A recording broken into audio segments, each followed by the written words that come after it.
Sorry for the delay, folks.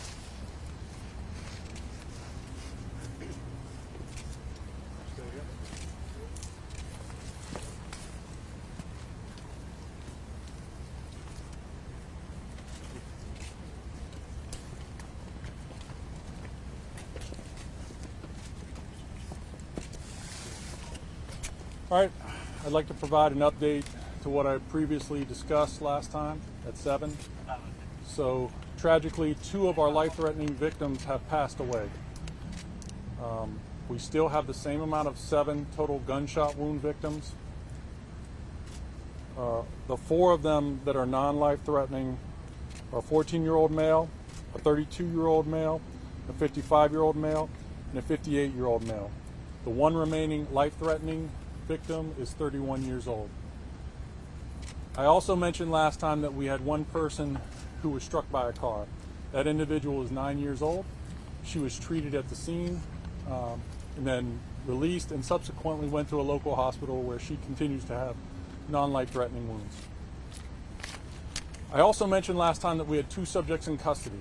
I'd like to clarify that at this point. One of the subjects was detained, is armed with a firearm, but we believe, based upon our investigation at this time, that he is uninvolved in the shooting itself. We have another individual who is in custody who is 19 years old, who we believe was involved in the shooting.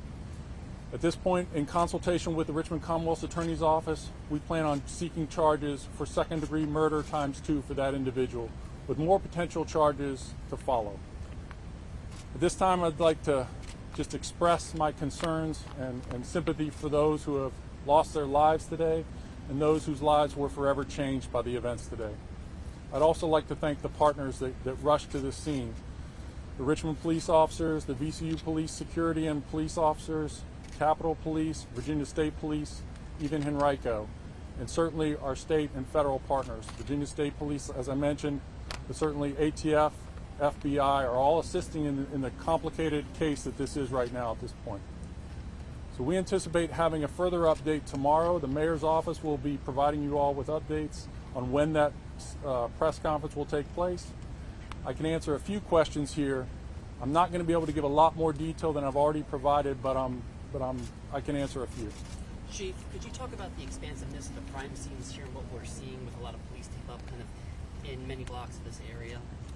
Yes, well, it obviously is a large scene.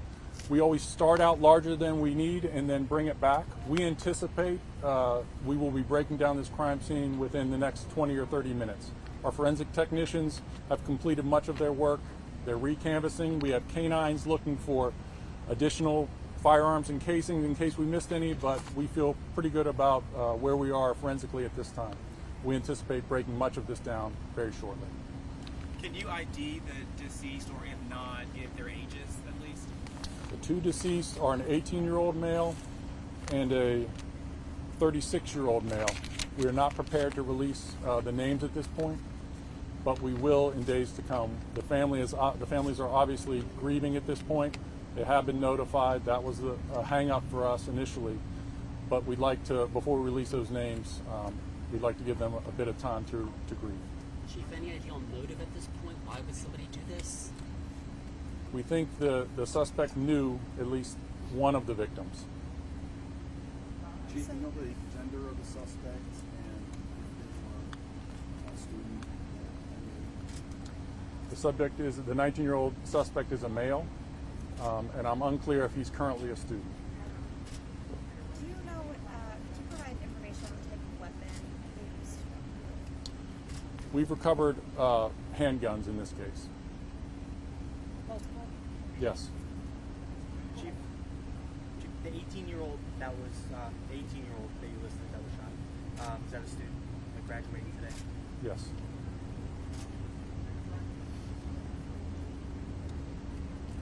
The victim in his 30s. Can you speak to a family member of one of the graduates? He was here for the graduation. We'll be releasing more of that tomorrow. What happened after the shooting with the suspects? Did they retreat or run to the parking garage, or where were they apprehended, I guess? So as I mentioned earlier, we had 3 off-duty Richmond police officers working the event itself. They were outside directing traffic, and we had 7 along the Belvedere corridor blocking traffic so that people could get in and out. As they heard the gunfire, it was obviously chaos. We had hundreds of people in Monroe Park, so people scattered. It was very chaotic at the scene. I can tell you that the person we believe is who is going to be charged was detained initially by VCU security and was taken into custody, and he is currently at the Richmond Police Department headquarters. Did that happen like here in the park, or had he left the Close park? by. He fled the scene and then was taken into custody and is now in our custody. Are all police personnel uninjured in this occurrence? Yes. No officers were injured. No officers discharged their weapons. Did the suspect flee in a car or by foot? By foot. And as I mentioned earlier, but it's getting clear now, at this point we're not looking for anyone else at this time. We do, however, we know that there were hundreds of people out here that may have some of this captured on videotape. So we would ask folks to contact the Richmond Police Department, and we will set up a hotline by tomorrow where if they have video they'd like to share with us, we can put that out there. So, but I'm sure plenty of folks were out here celebrating the day, taking videos, taking pictures, and they may have valuable information. Obviously, there's plenty of cameras here that we're in the process of reviewing, and that's a laborious process. But we would ask the public if they have something like that to please share it with us. Apologies if I missed this earlier. Is the suspect have a connection to the high school that was graduating? Was the suspect known to police prior to this evening? That's all part of the investigation. I'm not aware if he was 19 years old, so I don't believe he was graduating this today. And he wasn't known to police prior? I'm not sure about that. Chief, how many weapons were found today in relation to this situation? So with the individual we detained, there were a total of 4 firearms seized. So one of them is completely unrelated, and we're investigating. And that's going to be part of the investigation. We will be utilizing NIVIN to determine which firearms were directly involved and which weren't. But there was guns on the scene that we recovered. Were these handguns, or were these like an automatic weapon, or any specifics? I believe these were all handguns that have been recovered at this point. Do you know if they were all legally obtained? We're still very early in the investigation, but that'll be part of what we're going to ask from our investigators. As I said, we're getting help from the Bureau of Alcohol, Tobacco, Firearms, and Explosives, as well as the FBI and Virginia State Police and VCU Police that are all part of that active investigation with what we're doing right now. Chief, can you speak to the 3 officers that were here on location? How was their mood? How are they dealing with the situation? Well, it's certainly traumatic for them. I heard the call come over my radio, and you could hear the chaos and the screaming.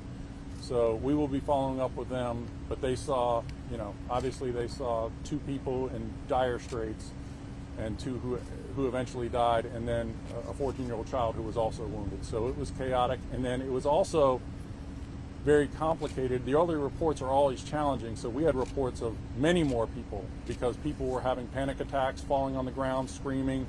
As I mentioned before, some people fell. One child was hit by a car. So this was a very chaotic scene, but our officers and with our partners in very short order started to make sense of the chaos, getting folks the resources they needed, and preparing for an event like this. And we've prepared for it with our partners, and hoping that this day wouldn't come, but it came to Richmond today. And what do you say to the community? We've heard of this at churches, parks, movie theaters, wherever. First time at a graduation I've heard of. Yeah. What do you say to folks who just want to live life every day and be in public and not be terrified to do that? Well, obviously this should have been a safe space. People should have felt safe at a graduation. Superintendent Camaras mentioned that. And it's just incredibly tragic that someone decided to bring a gun to this incident and rain terror on our community. And talking to people who kind of perpetrate or commit these kind of crimes around everyone else, what do you want to say to those people who are involved in this kind of activity, those suspects? Well, that it's disgusting and cowardly behavior, because even if you you're discharging a firearm at a person you're trying to hit. When you have a crowd like this, innocent people are going to be caught up in the mayhem, and that's what happened today. How long was the incident in total from when gunfire broke out to when the suspect was apprehended? I don't have that information, but I can tell you we had to the responding officers who were on the perimeter blocking traffic as they are now. They were on scene within less than 45 seconds, I would say, and the gunfire had stopped. So the initial officers indicated there was a barrage of gunfire, but it was over relatively quickly. The victims that were struck, were they standing on the sidewalk just outside the theater? All the victims were outside the theater, and we believe, and all the gunfire took place outside the theater.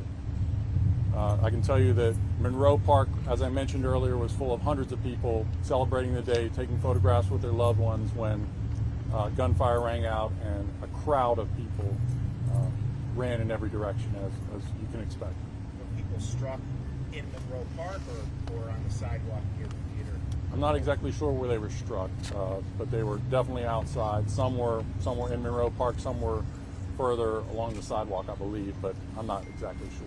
Chief, do you have anything to say about this situation, especially as we approach the department's initiative with Operation Safe Summer, and just what is going through your mind through this? Well, I think we need to work on this. Obviously there's too many people in our city who've been shot. So right now this will be our 33rd murder with the 2 individuals today, and too many people are shot and wounded. So that's why we've started that planning. We have a planning meeting tomorrow with our partners for Operation Safe Summer. We're going to redouble our efforts and do our best to keep our community safe. Chief, can you confirm that the victims are father and son that are dead? At this point, I'm not prepared to confirm that. Was this gang related? I don't believe so. I believe that the individuals, some of them knew each other. So, at this point, I'm going to go ahead and stop. I appreciate everyone's patience today. We will have more to say with the mayor tomorrow, so we will be sending out that information shortly to all of you. Thank you.